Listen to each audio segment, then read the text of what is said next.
Welcome to the Geekz, 31 Days of Horror for Halloween, and this is Lil. And this is Steve. And tonight we're reviewing Shredder, not the Ninja Turtles villain, Shredder from 2001.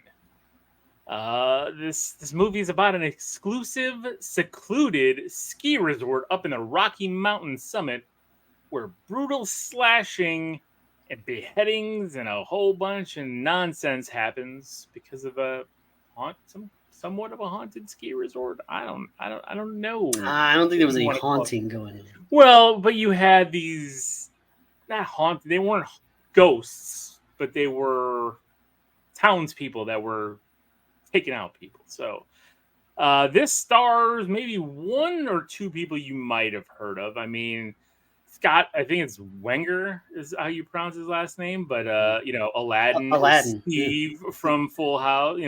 That's my thing. He's Steve from Full House and Fuller House. And then there is I think Candace Moon, who's been in some things as well. But yeah, so Shredder. Steve, you watched this on a whim and you're like, hey, watch this. I'm like, okay, I don't think did I tell you to watch it?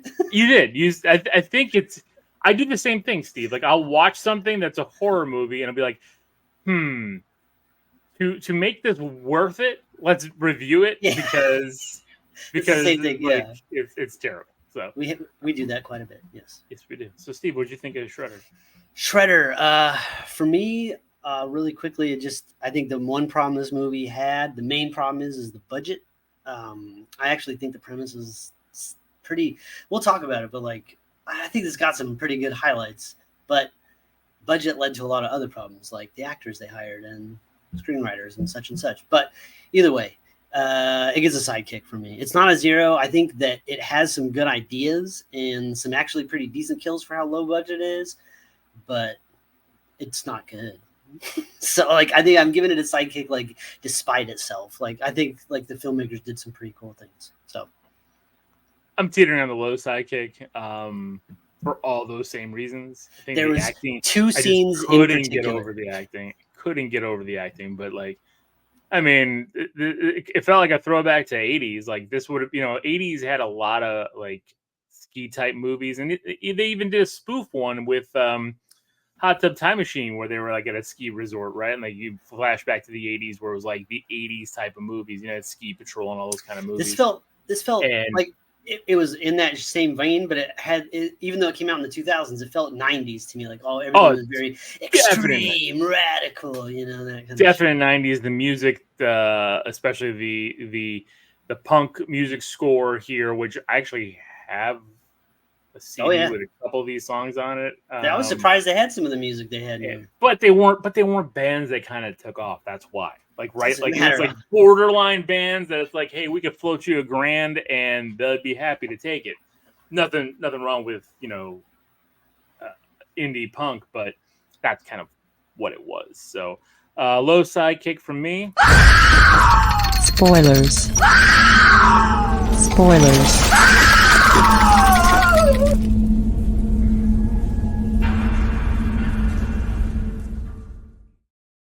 The two scenes in particular I speak of, one of them is right here in the beginning. This opening is awesome. All right. For one, the killer in this movie is a skier. Wears an all black ski suit, got the goggles on, and it's not very inventive, but it works. It's fine. Yeah. We've seen worse. Look, we did a history of what was that? Not a history of violence. The sound of what was that one with the guy in the woods, the walking. Walking simulator movie. Violent Nature. He had a worse suit than this. This is pretty good. But it's a skier chasing this snowboarder down this mountain, and then there's another right because there was another person that strung up the wire, and the snowboarder gets decapitated. Well, not even really decapitated. It cuts his fingers off and almost cuts his head off, but it's barely hanging on by a little bit of skin. And that's a pretty good opening. I'm dang, and then the horrible effects on the word Shredder come in, and you're boy, I know what we're in for now. This looks like a power. Then we got Steve.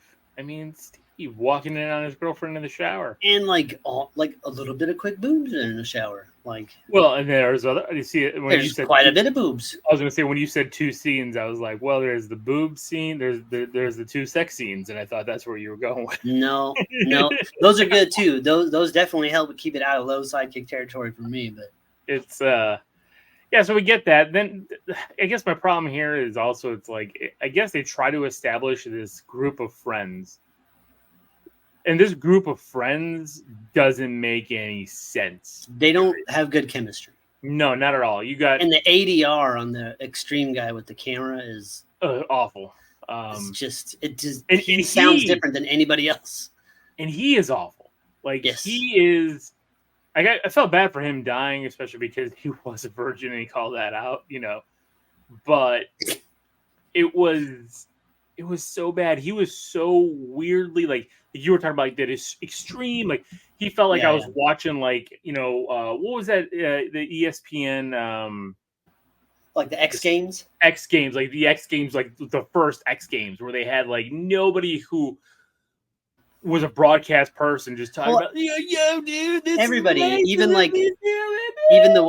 girl that everybody thinks is a lesbian, Pike. She's like, we're just here to shred, man. I'm like, oh god, it hurts. Although I did like her. Like I thought, like I gave her I was like, I like that character. She's actually pretty okay, because but the dialogue. No. Yes, the writing here is like I said, but not the overall premise of the story, right? The overall arc here, the we're in spoilers. Like the killer is out to kill people because a little girl got killed on this mountain by some snowboarders the previous year. Negligent snowboarders. The previous year. Yeah. So now they didn't kill her. Like they didn't murder her. No. But she died as a result of something they were doing. So now Aladdin's girlfriend, her dad, bought this place, and they're going up there. This felt like a COVID movie. They went up there they were by themselves. The whole ski resort is operational, but they're all alone. There's like some townies, and there's a dude named Bud, but everybody else, and then there's just one random hot chick skiing around, but that's it. Like I said, feels very much like a COVID movie. And then you get the European guy. He was great. His accent was driving me nuts because I knew it was fake. It was so bad, Christoph. It was awesome. Yeah, you're frozen. I love when she calls it out, and he finally was like, oh, yeah. And he lets it go, and it's like, oh, so good. I loved it. I thought that was great.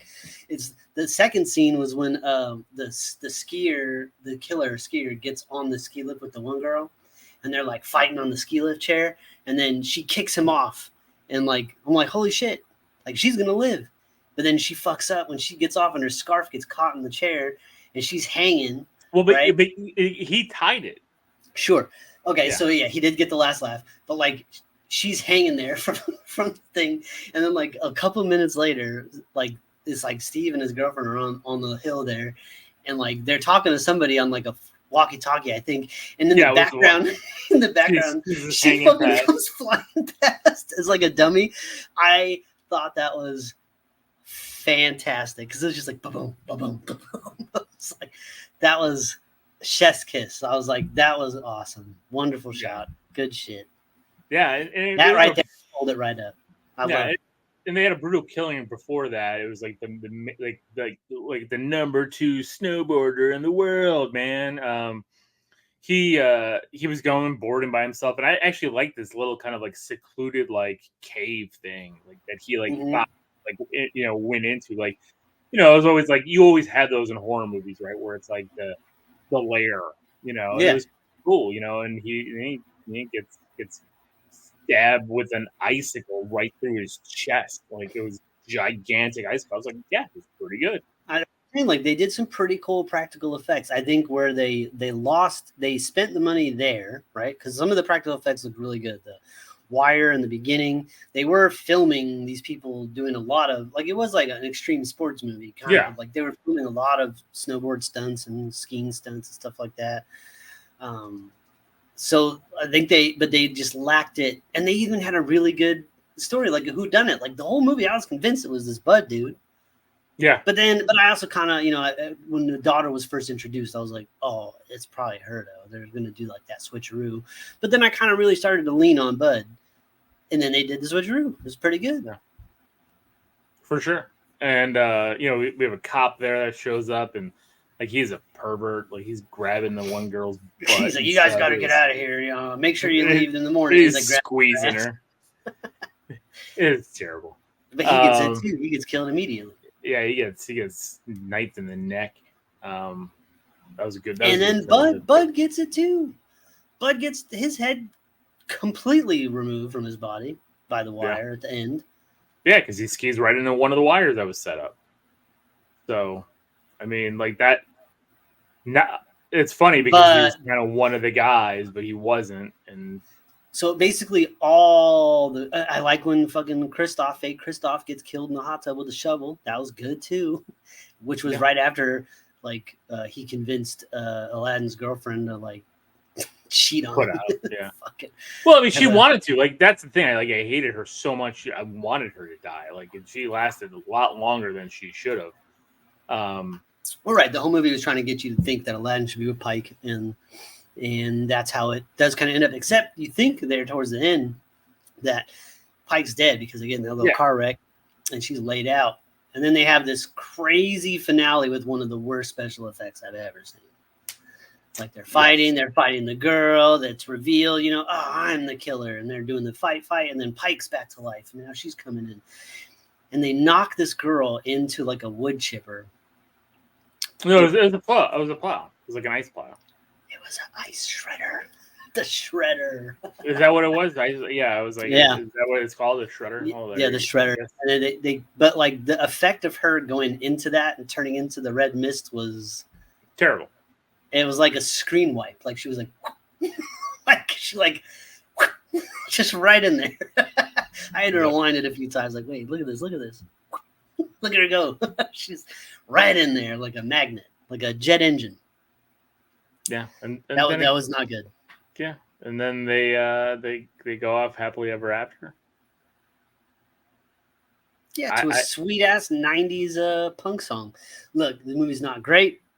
But it's far above some of the dreck. You know what, Steve? I'm going the sidekick route. I'll up it just because. So we've seen a lot of zeros. We have the kills were really good. It was the acting that really put me off. Outside of again, because I like again. I'm gonna keep calling him Steve because that's what he is from Full House. Steve from Full House. He's a decent actor. He's not the best actor, but he's decent enough. He's got screen presence. Everybody else around him was awful. And it was like, I don't know. It's like, hey, you just got off of Full House. We'll make this movie around you. The townies worked. They were corny townies. Well, they were, but they didn't do anything. I mean, but the friends, you had no good friend. There was no good friend group. It was terrible. There was nobody to care about. Like you were just waiting for them to get picked off, which is fine on some of these movies. I mean, I watched Friday the 13th for the kills, right? Nightmare on Elm Street for the kills, but even those at least those have killers that I'm also looking for. I'm going out on a limb here though, but Shredder has better kills than a lot of those movies. A lot of movies in those series, Shredder has better kills than.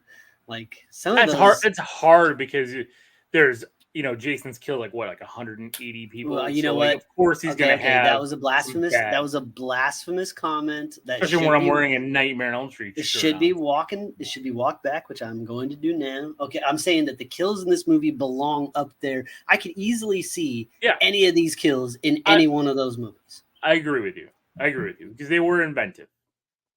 Giant ice sickle going through a dude. We'll really like that. And I like the angle of like this, like it's silly, but like the skier that hates snowboarders. He's just like out to kill snowboarders. Like he hates it. And just the look, like, and it's got what else it has? An awesome poster. An amazing movie poster. It looks great. The shredder across the top looks cool. It's a hand painted graphic. Very nice. Okay. I'll give you that, Steve. So, all right. We did that with Invaders from Mars. I gotta call it out here too. I get it. So, all right. Well, there you go. Shredder. It's on Tubi. Yes. Go check it out. Tubi. I'm telling you right now. Like, I just want to review everything on Tubi. Listen, Tubi's the best bang for your buck. It's free, and you can just push play on a movie, and then when it's over, it'll play another one for you. You don't even have to pick. Nope, it'll pick one for you based on what you've been watching. And if you don't even have to sign in, like you can just watch a movie. But if you want to like be able to go back to the movie and stuff like that, then you sign in. But it's like, okay.